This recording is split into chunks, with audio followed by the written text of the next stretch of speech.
What is up, everybody? Welcome back here to Books and Hoops podcast here on Spotify, Apple, or YouTube, or wherever you happen to get your podcast from. Today we are back, and we have a lot to discuss, and we have a lot to dive into. And I just want to point out, even though the NBA will be coming to an end in April, and March Madness will be ending very soon as well, we ain't done. I have plans. We're going to talk about baseball. We'll talk about NHL, whatever is alive that day. So, no way, the episodes will still continue. Although I haven't been producing them the way I want to, but it's okay. So today we're going to discuss, we're talking the Detroit Pistons. And I want to discuss why I believe that they are going to win the 2026 NBA championship. Because, that team, the Pistons are cooking. They are cooking. They are. I don't know what the secret sauce is in Detroit, but they are cooking. So let's get into it. So, and if you guys enjoy these types of episodes, make sure you leave a like, rate the show, and yeah.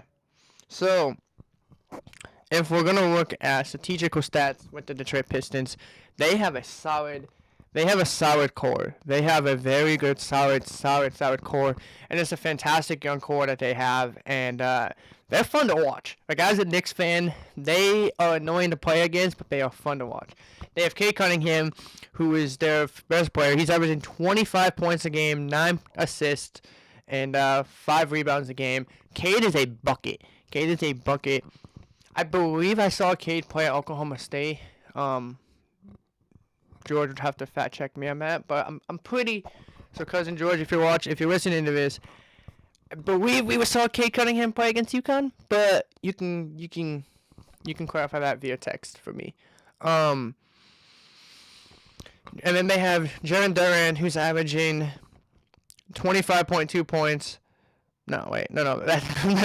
He's averaging 18.6 points a game, 1.7 assists, and 10.6 rebounds a game. Jaren Duran was an all-star this year along with Cade Cunningham. So, yeah, and then we have Asor Thompson, Asor Thompson. He's averaging 10 points a game, 2 rebounds a game. No, 10 points a game, 2 assists per game, and 5 rebounds. They got Tobias Harris. They got Isaiah Stewart, Ron Holland, Javante Green, Denoris Jenkins. What a find.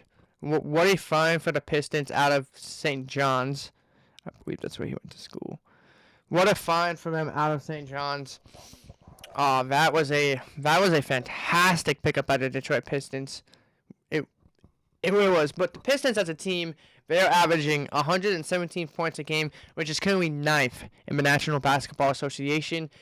They play with a 98.6 pace, which is 18th in the National Basketball Association. Their field goal percentage is 47.8, which gives them 28th. Which gives them 8th. So they are in the top 10 in points per game, pace, and field goal percentage. Their 3-point field goal percentage is 10.9, which is 28th. So they are one of the worst teams in the league when it comes to shooting threes, which may come back to haunt them in the playoffs, especially if you get down early to teams like Cleveland, Boston, New York. It could very well come back to haunt them early. But, yeah. 3-point field goal percentage, they are 21st. So the Detroit Pistons, ladies and gentlemen, they do not shoot threes. They do not shoot threes. They are not a good 3-point shooting team, despite having Duncan Robinson and Kevin Huerter. Rebounds, they are 7th. Offensive rebounds, they are 3rd. Assists, they're 12th. So steals, they're 1st. So they are good, but the Pistons do not shoot threes, and they recently got bought out to the Brooklyn Nets, who are one of the worst teams in the National Basketball Association. But Brooklyn is on the rise, which is crazy to think about the Nets being one of the worst teams, because just like 5 years ago, they had KD, James Harden, and Kyrie Irving, and now flash forward to 2026, and they have Michael Porter Jr. So crazy times in the National Basketball Association. But we're not talking about the Nets. We're talking about the Pistons. But I think the Pistons, the way that they play ball, they can easily win the finals. But I do think that their weakest. I do think that the reason why they won't win the NBA Finals is because of the fact that they do not shoot the three ball great, and they don't take as many threes as they should. And the modern game today in the NBA, where threes, everybody's taking threes and everybody's shooting threes at a high rate, the Pistons don't do that. Like they don't do that. So I don't know if I trust Detroit as much as a lot of these other teams do. And I was talking to one of my friends, Dylan, shout out to you, and he was saying the same thing, that teams like the Pistons usually just fold under very early in playoff performance, and they don't shoot a lot of threes. Like the Pistons low-key don't shoot a lot of threes, and I think that that's going to be a problem. But I do believe that they can. I do believe that they will win the finals, or that they have the potential to, because they are the best team in the Eastern Conference.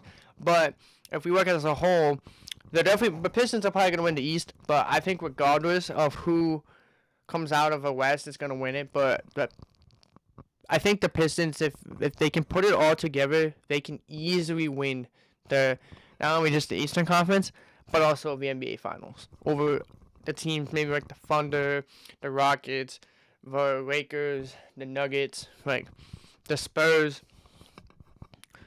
So yeah, I think, but it's definitely going to be an interesting run down the stretch. But I want you all to tell me, do you all think the Detroit Pistons are the best team in the Eastern Conference, or are they bound to get exposed in the Eastern Conference playoffs by a team that maybe none of us have even talking about? Like, you all let me know, because I think that the Detroit Pistons are going to be Eastern Conference champions. But go Knicks.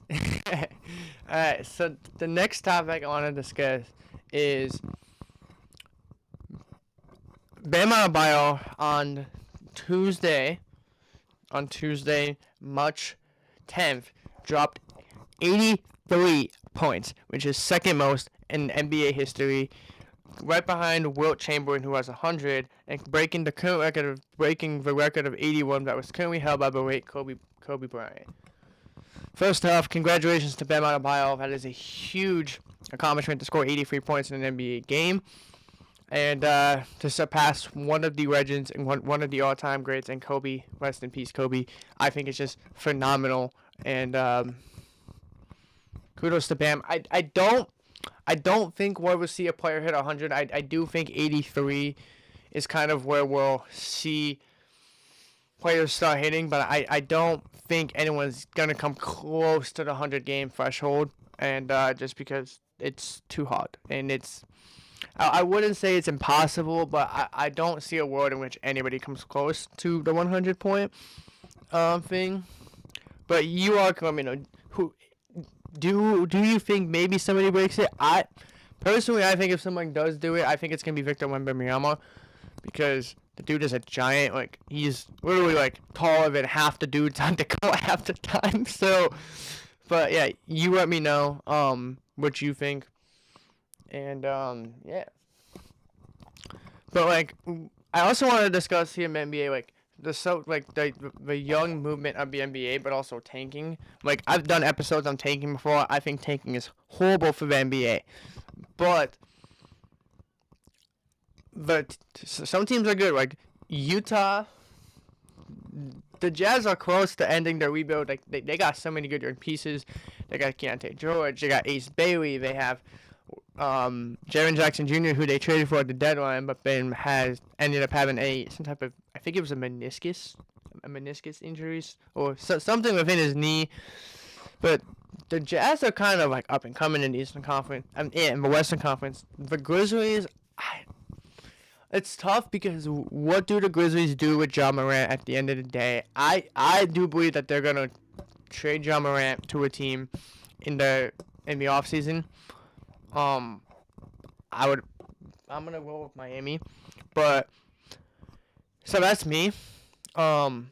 But I don't know what the Grizzlies do as far as the Grizzlies are kind of in this weird direction where what do you do? Do you try to contend with what you have in Ja Morant and Gigi Jackson, who Gigi Jackson is a baller. He is a baller. Do you build with what you have, or do you trade Ja Morant and let Ty Jerome and Javon Small, I believe his name is? Do you let them kind of run your offense a little bit and see what you get? But yeah, Memphis is in a little bit of a weird spot. Portland's gonna be good. Dame's coming back next year. They got CT legend Donovan Quinning. They have Jeremy Grant. They have Scoot Henderson. Like the Blazers. Oh, and 2026 NBA All-Star Danny Avdia. But the Portland Trailblazers are coming up, and I think that they are also going to be a threat in the Western Conference in a couple years. And they currently are in line to make the play-in tournament. But I think the Blazers are looking extremely dangerous too. The Sacramento Kings they are the worst team in basketball, which it's funny because 3 years ago under Mike Brown, who is now coaching the New York Knicks, the Sacramento Kings won a playoff series. And flash forward, they have been horrible ever since. So yes, Sacramento fans, 2023 or 2020, that playoff run was probably your last good moment because like you guys probably aren't going anywhere for a little bit because unfortunately it's just the way sometimes the cookie crumbles. But you have some good veterans like DeMar DeRozan and Russell Westbrook to kind of like help set out. But yeah, the Kings they aren't going anywhere. And then the Kings are shout out to Sacramento. And then if we look forward to the Eastern Conference, you have the Wizards, who are going to be potentially good next year with Trae Young and Anthony Davis. We don't really know how they're going to play. And both guys have really shown that they're not both guys have shown that they're injury prone and not the greatest. When they're great when they're on the court, but the struggle is trying to keep them on the basketball court, which is such a struggle for a lot of these players. But I think the Wizards have potential. I know Anthony Davis said that they have potential to be the 1 seed next year, but I believe that starts with actually being healthy and actually start being so we're going to see. I'm excited to watch Wizards basketball because I think that the Washington Wizards are going to be, they're already exciting to watch, but I think that they're going to be more exciting. But the Wizards are not as exciting as the Charlotte Hornets, who I think if the Hornets make the playoffs, like if whether it's they get out of a play-in tournament or they're one of the top 6 teams in the Eastern Conference, I don't want to play them. If I'm a 2 seed, if I'm a 2 or 3 seed, I do not want to see the Charlotte Hornets because when they're on, they cook. Miles Bridges, LaMelo Ball, Brandon Miller, Colin Knippel, who I believe is going to win Offensive Rookie of the Year, or just win Rookie of the Year in general. The Hornets are dangerous, and if I'm a 2 seed, if I'm a 3 seed, so Boston, New York, Cleveland, and potentially maybe Detroit, there is no way I want to see the Charlotte Hornets in a 7-game playoff series because that team, they are scrappy, and they are fun to watch. They are so fun to watch. Shout out to Hornets fans because Charlotte is pumping right now because the Hornets have such a good team. They are so fun to watch. They so are. I'm like obsessing with how good the Hornets are, but they are such a fun team to watch. And if you haven't watched much Charlotte Hornets basketball this year, you definitely should tune into at least a game or two before the season ends because the Charlotte Hornets, they are a fun young team. So much fun to watch. And then you have the Atlanta Hawks who are currently fighting, but the Hawks kind of picked a direction where they traded Trae Young at the deadline to the Washington Wizards for C.J. McCollum and Corey Kispert. And C.J. McCollum, since coming over to Atlanta, he's been balling. But the Hawks, I don't think are a Eastern Conference threat. Like, they should make the play-in tournament because Jalen Johnson is an absolute stud. But I don't think that the Atlanta Hawks are going to really make any noise in the Eastern Conference playoffs just because they kind of traded away their best player in Trae. So we'll see. But yeah, that's for the NBA. Let me know what you think.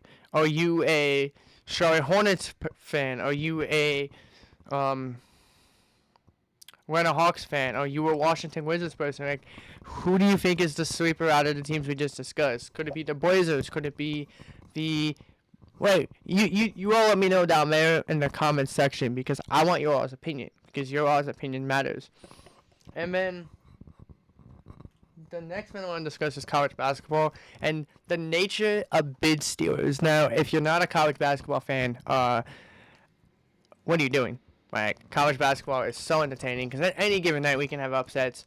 But if you don't know what a bid stealer is a team that is not in the field of 68, but then wins their conference tournament for stealing a bid from a team that was on the bubble. And we see this all the time in like the mid-majors, like in the mid-major tournaments. So the mid-majors are smaller schools, and then the power majors are bigger schools.